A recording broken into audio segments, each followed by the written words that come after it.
حدیث نمبر 378 378.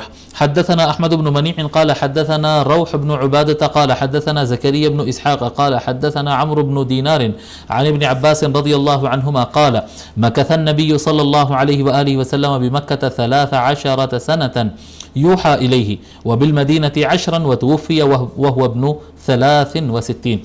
حضرت عبداللہ ابن عباس رضی اللہ تعالیٰ روایت فرماتے ہیں، کہتے ہیں کہ نبی اکرم صلی اللہ علیہ وآلہ وسلم مکہ مکرمہ میں 13 سال رہے، ان پر وحی آ رہی تھی.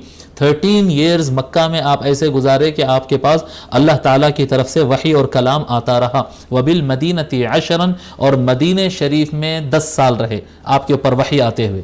یعنی وحی آنے سے پہلے کہ 40 سال ہے اس حدیث میں انہوں ذکر نہیں کر رہے ہیں. 40 سال میں نبوت ہوئی، 13 ایئرز آپ مکے میں آپ پر وحی آتے رہی اور 10 سال آپ پر مدینہ میں وحی آتے رہی. وتوفی وهو ابن 63 اور نبی اکرم صلی اللہ علیہ وآلہ وسلم کا انتقال ہوا، اس وقت آپ کے پاس 63 سال آپ کی عمر ہو چکی تھی. 63 ایئرز آپ کی عمر ہو چکی ہے، اور یہی قول مسلمہ ہے. اس کے علاوہ روایات ہے، یہاں پر ہم کو آگے پڑھیں گے تو وہ روایات بھی آئیں گے. پہلے امام ترمذی رحمۃ اللہ علیہ کیا کیے، جو موثوق اور مؤکد ہے سب علماء کے پاس، وہ روایتیں پہلے نقل کیے. اس کے بعد جو اختلاف والے روایت ہے کہ یہ عمر تھی یہ عمر تھی، وہ روایتوں کو بھی انہوں نے نقل فرمایا ہے. ٹھیک ہے.